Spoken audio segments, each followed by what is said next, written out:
Halo Sobat ATR BPN. Sobat, kalau kalian ngurus sertifikat tanah nih, pernah kepikiran nggak sih kenapa tanah kalian tuh harus diukur? Kenapa ya nggak cukup dengan pasang patok aja di rumah sebagai penanda batas tanah kalian? Kalian pasti bertanya-tanya dong. Nah, kali ini saya lagi sama beberapa orang yang emang ahli di bidangnya dalam pengukuran tanah. Saya lagi bersama dengan Mas Alfa dan Mas Gali. Tepuk tangan semuanya. Halo, Mas. Halo. Oke, Mas. Ada beberapa pertanyaan dari masyarakat ya, Mas. Terkait dengan pengukuran tanah nih, Mas. Kenapa sih emang tanah tuh harus diukur? Ada yang bisa jelasin? Oke, mungkin kenapa tanah harus diukur ya? Karena sebenarnya pengukuran tanah ini adalah salah satu tahapan yang kita lalui untuk mendapatkan sertifikat.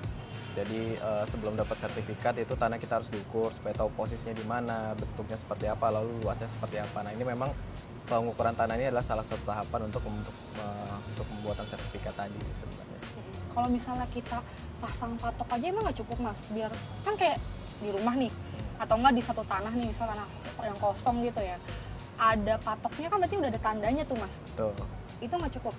Nggak cukup, karena patok itu kan tanda di lapangan ya. Jadi sebagai penanda ya, Mas? Iya, sebagai penanda di lapangan. Jadi kita harus tahu juga dari patok di lapangan itu seperti apa dia posisi koordinatnya di dalam peta. Untuk kita dapat bentuk model 2 dimensinya untuk nanti membuat gambar ukur, membuat peta bidang tanah. Nah, itu posisi patok di lapangan itu perlu kita ukur tuh step-stepnya. Ada ketentuannya gitu nggak, Mas? Kalau misalnya kita memasang patok tuh, patoknya harus kayak gimana tuh, Mas? Ada. Ada ketentuannya yang tentunya itu ada standar yang memang dari BPN juga ya, biasanya itu ada patok berupa beton. Karena kadang-kadang masyarakat juga asal patok tuh bambu asal di patok, Iya. itu nggak boleh itu. Oh, kalau bambu tuh nggak boleh? Sebetulnya boleh, hanya dia lebih bagus patok yang memang betul-betul patok. Contoh misalkan ada pipa dikasih semen itu lebih bagus. Karena kalau patok kayu atau ini kan sebetulnya bisa Kalau rusak yang ya. nggak permanen tuh gampang rusak, gampang dicabut. Apalagi untuk jangka waktu yang lama ya. Ya, sebenarnya kalau patok itu kan batas ya di lapangan ya. Tapi sebenarnya esensi dari patok itu sendiri adalah kontradiktur delimitasi. Jadi artinya persetujuan antara tetangga-tetangga bersebelahan kan. Jadi sebelum dipasang patok itu pastikan sama tetangga-tetangga bersebelahan itu sudah setuju bahwa batasnya di situ. Lalu posisinya benar di situ sehingga nanti ketika dilakukan pengukuran tidak ada lagi sengketa batas tuh waktu di lapangan, karena takutnya kalau di ukuran dari pasang patok ternyata masih ada sengketa batas, kurang ke kiri, kurang ke kanan, nah itu bisa menghambat pada saat pengukurannya. Kalau menurut saya sih secara filosofi ya patok itu adalah bentuk persetujuan batas di lapangan ya. Jadi tadi kalau dibilang patok itu bergeser ketika tetangga berbatasan terus pemilik bidang tanah itu udah setuju, harusnya patok itu tidak bergeser. Karena kalau bergeser berarti kan belum setuju nih kan.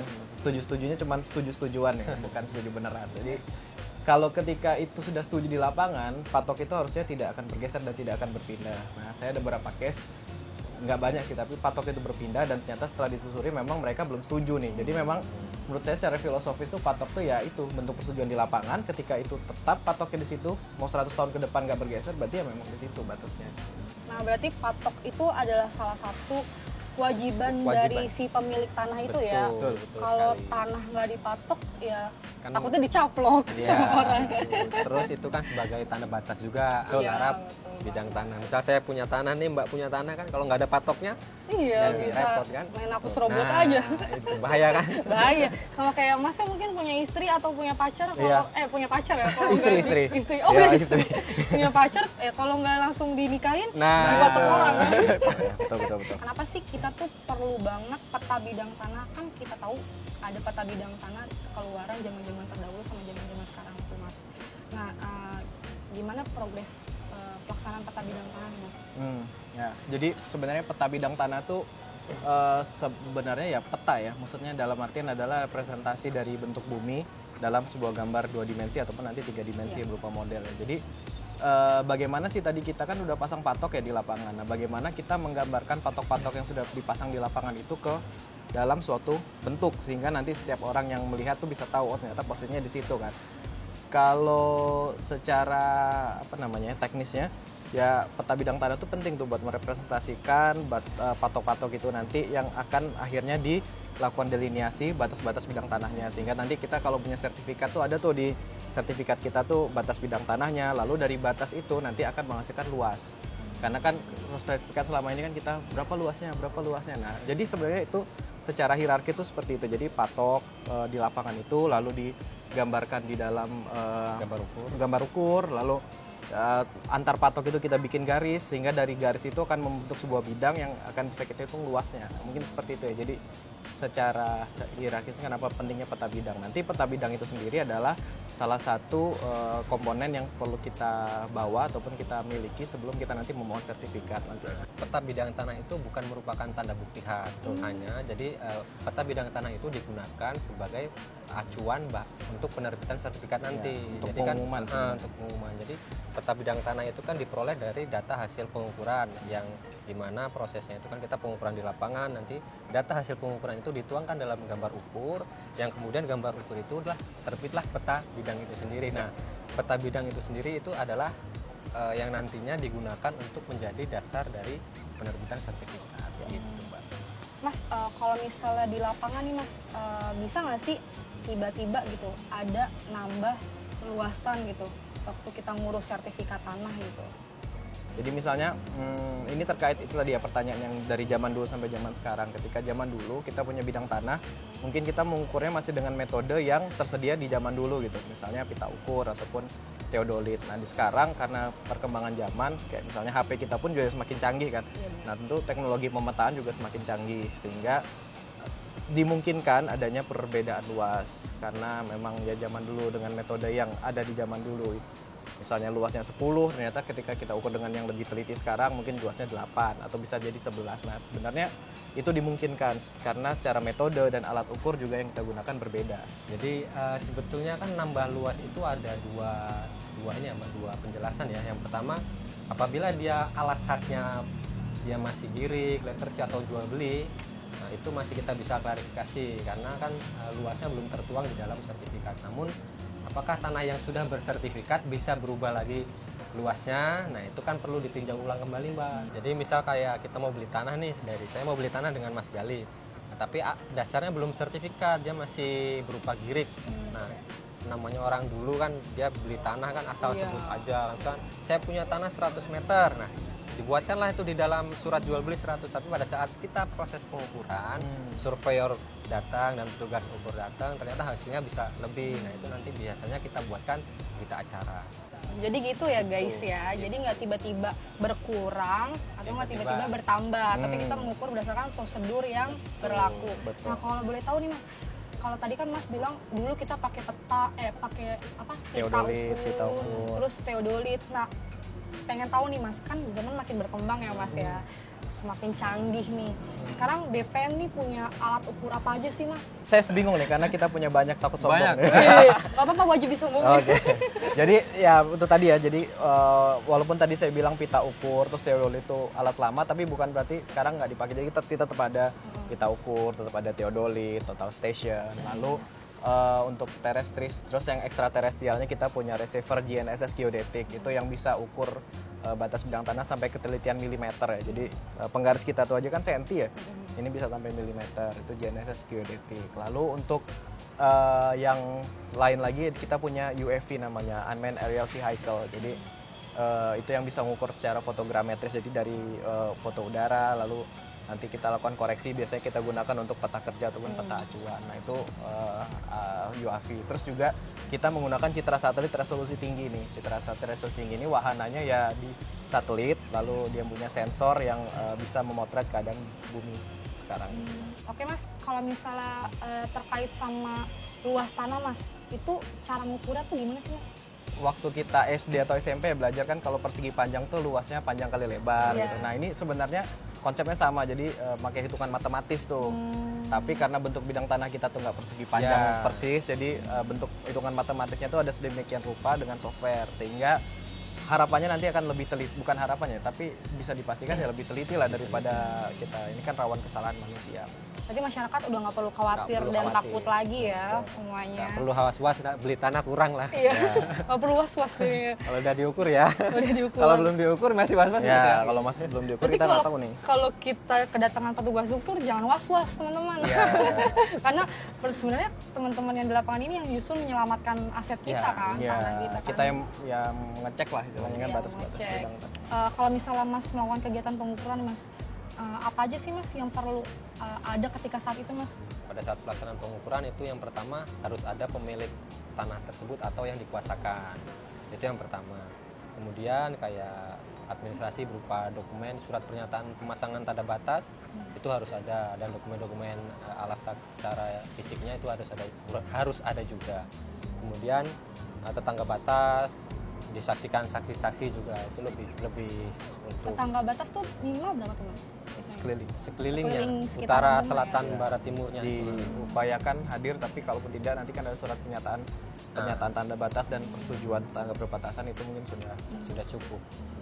ya, intinya kalau di lapangan itu sebenarnya karena kita pekerjaan pengukuran dan pemetaan ini kan beda sama pengukuran pemetaan selain kadastral ya. Jadi kadastral ini ada aspek legalnya. Jadi selain tadi aspek teknis yang harus dipenuhi kayak seperti patok, terus alat ukur yang tersedia, tapi juga kita tidak boleh melupakan aspek administrasi nih, kayak tadi yang disampaikan Mas Alfa, ada surat pernyataan pemasangan tanda batas, persetujuan tetangga. Nah, itu yang sedikit membedakan antara pengukuran pemetaan kadastral dengan pengukuran dan pemetaan lainnya gitu. Mas, kalau misalnya dilihat kan kalau Mas Alfa ini kan surveyor berlisensi ya. Ya, Betul. Kalau betul. Mas Gali ini surveyor Pemetaan. pemetaan. Pemetaan. Bedanya apa sih Mas? Ya, jadi sebenarnya kalau surveyor pemetaan di BPN itu sebenarnya ada dua ya. Jadi yang ASN seperti saya ini, dan ada yang Mas Alfa dari Mitra, SKB, ya. mitra, jadi Mitra, surveyor ya. kadaster berlisensi. Nah, memang mengingat pekerjaan BPN ini yang banyak ya, jadi wilayah Indonesia kan luas sekali kan. Jadi dengan petugas ukur ASN yang tersedia ini kan akan menambah waktu lebih lama ya, jadi kalau dikerjakan kita semua. Jadi memang kita membutuhkan kerjasama lah dengan mitra-mitra SKB ini, sehingga pekerjaan tadi yang banyak dan wilayah Indonesia yang luas ini bisa tercakup pemetaannya lengkap gitu. Jadi kalau untuk jadi surveyor berlisensi itu pertama kita harus mendapatkan lisensi dari Kementerian ATR BPN. Jadi kita dapat lisensi dulu nih. Sebelum kita dapat itu kita nggak boleh. Oke, terkait sama surveyor berlisensi tadi ya Mas, itu berapa sih Mas sekarang jumlahnya di satu Indonesia ini? Kalau nggak salah di data terakhir itu sekitar 6458 ya, jadi terdiri dari surveyor kadaster dan asisten surveyor kadaster. Berarti segitu banyaknya ya Banyak. mitra surveyor berlisensi yang Banyak. turut membantu dalam kegiatan pengukuran ya Mas? Untuk dukanya mungkin kan karena jadi surveyor berlisensi itu sangat beresiko. Oh, begitu? Iya benar. Petugas ukur surveyor berlisensi itu sangat beresiko. Ini jarang kedengeran sama masyarakat ya Mas Nah, ya? Karena kan itu, kita jadi- ada salah satu program namanya PTSL nih guys. Jadi Nah. PTSL pendaftaran tanah sistematis lengkap, di mana pemerintah itu mendaftarkan seluruh bidang tanah di Indonesia secara massal dan gratis ya Mas. Betul. Nah, itu tambah pekerjaan buat teman-teman petugas ukur dan surveyor. Nah, tapi dukanya juga tuh kan ini ya, wilayah Indonesia tuh kan luas ya, jadi nggak semuanya tuh gedung kayak gini yang bisa dipijaki. Nah, saya pernah juga ngukur, sering ngukur juga di hutan, di rawa yang Rawa. susah, dan mungkin saya pernah 2 kali ketemu binatang buas. Oh iya, ya, apa tuh Mas? Ular, kan? Ular, gitu. harimau, ya. Jadi memang perlu persiapan mental juga ya, jadi Fisik juga. surveyor fisik juga. Dan benar kata Mas Alfa tadi, memang ada pertanggungjawaban kita secara legal juga, secara hukum ya, terkait hak produk. Tapi ya semua itu dilakukan ya inilah ya, demi terwujudnya tadi Indonesia lengkap, terpetakan lengkap. Karena kan kita nggak bisa milih nih lokasinya, mau yang kota terus mau yang ini, tapi kadang kita harus ke hutan, harus ke rawa. Harus siap. Mental Harus siap baja ya, mental, iya. nggak bisa minyi-minyi ya Mas. Mas, ini tuh ada pertanyaan terkait dengan survei kadastral. Itu tuh sebenarnya apa sih Mas? Soalnya awam banget sih sebenarnya survei kadastral itu apa? Survei kadastral sebenarnya ini ya, pekerjaan pengukuran pemetaan untuk tujuan kadastral ya. Jadi kadastral itu sendiri kan dari katanya kan kadastral, secara kadaster. Nah, kadaster itu sendiri tuh untuk penggunaan pendaftaran tanah. Jadi survei kadastral itu sebenarnya adalah proses pengukuran pemetaan bidang tanah yang bertujuan untuk pendaftaran tanah nantinya. Nah, yang membedakan sebenarnya survei kadastral ini dengan survei lain, kan kita juga ada tuh pengukuran pemetaan, misalnya rupa bumi atau pengukuran pemetaan Topografi. topografi. Nah, ini adalah perbedaannya adalah ada aspek legal selain aspek teknisnya. Jadi legal itu adalah terkait dengan kepemilikan tanah, terus objeknya itu sendiri adalah bidang tanah yang memiliki pemilik dan berbatasan dengan pihak lain, sehingga diperlukan selain teknis juga aspek administrasi yang penting di sini dalam prosesnya itu. Kalau proses dari awal sampai akhir sih sebenarnya survei kadastral itu mulai dari persiapan tadi, misalnya penyiapan administrasi, alat, terus peta kerja, lalu penyiapan alat itu ya kita menyiapkan alat ukur, dikalibrasi, terus habis itu di lapangan kita melakukan pengukuran titik perapatan, titik kontrol, lalu kita pengukuran, lalu pengukuran hasilnya nanti adalah gambar ukur yang diolah. Setelah gambar ukur lalu kita lakukan pemetaannya pun di peta pendaftaran kita yang sekarang sudah online ya. Peta pendaftaran, terus setelah pemetaan, lalu dokumen-dokumen warkah kepemilikan itu nanti akan dilakukan pengarsipan. Jadi prosesnya kurang lebih seperti itu sih, ya melibatkan aspek teknis dan juga aspek legalnya. Itu lebih ke teknisnya ya teman-teman, terkait dengan survei kadastral ya. Ternyata sepenting itu ya Mas. Karena kalau nggak ada kegiatan pengukuran ya nggak ada sertifikat tanah. Iya nggak sih Mas? Nah kalau terkait kita punya kan yang namanya Bumi ATR BPN tuh, dimana kita bisa melihat peruntukan tanah ini untuk apa, ini apa gitu. Itu ada kontribusi dari teman-teman petugas ukur apa nggak? Iya, jadi kalau Bumi itu kan sebenarnya peta yang di sana kan hasil dari teman-teman petugas ukurin yang di lapangan kan. Ketika setelah diukur, dipetakan, lalu diupload di peta pendaftaran yang bisa dilihat online sekarang. Semuanya bisa akses ya. Semua bisa akses. Jadi fungsi kontrolnya pun selain kita ada beberapa QC juga setelah keluar masyarakat pun bisa langsung melihat produk kita, sehingga nanti ketika ada ketidaksesuaian ataupun keberatan bisa langsung menyampaikan kepada kita. Nah, jadi teman-teman tuh masyarakat bisa mengontrol pekerjaan dari kita juga ya Mas ya, dari Bumi ATR BPN gitu. Nah, Untuk ngecek sih. ya untuk ngecek peruntukannya ya Mas ya. Tadi kita tuh udah ngobrol banyak sama Mas Alfa sama Mas Gali, terus jadi banyak banget tahu kan tentang patok tanah, tentang pengukuran tuh kayak gimana, prosesnya, suka dukanya ya Mas ya. Dan yang paling saya tangkap sih kayaknya ideal banget jadi petugas ukur ya, buat jadi mantu idaman ya Mas. Iya. Mungkin ada yang ingin disampaikan terakhir kepada masyarakat Mas, pesan-pesannya Mas? Mas Alfa dulu. Kalau saya sih sebagai pelaksana di lapangan, Sebagai mitra juga ya ya Mas ya? sebagai mitra ATR BPN juga, sebagai surveyor berlisensi juga, mengingatkan ke masyarakat untuk lebih peka terhadap pemasangan tanda batasnya. Terus apabila sudah bersertifikat tanahnya, tolong dipelihara tanahnya.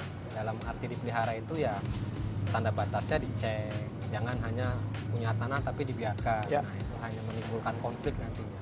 Oke, kalau dari Mas Gali? Kalau dari saya sih bener sih Mbak, jadi memang patok itu harus dijaga. Terus ketika sudah nanti misalnya keluar sertifikat, mohon dikuasai secara efektif, karena banyak juga permasalahan timbul karena tidak dikuasai, tanah tidak diusahakan. Nah selain itu juga mohon pada masyarakat untuk mensukseskan kegiatan PTSL ataupun pengukuran bidang tanah, karena jangan takut, maksudnya pengukuran ini adalah nanti akan memberikan kepastian hukum nih buat masyarakat. Jadi kita harapkan bersama-sama lah kita menuju ke kepastian hukum pemilikan bidang tanah, lalu mengurangi sengketa dan nanti bisa mengurangi konflik bidang tanah juga. Intinya tetap jaga batas tanahmu dan ikut turut sukseskan gerakan pemasangan tanda batas atau gema patas. Oke, terima kasih banyak sharing-sharingnya Mas Makasih. Gali sama Mas Sama-sama. Alfa. Jadi teman-teman Sobat ATR BPN, sekian dari kami. Kurang lebihnya mohon maaf. See you di next video selanjutnya.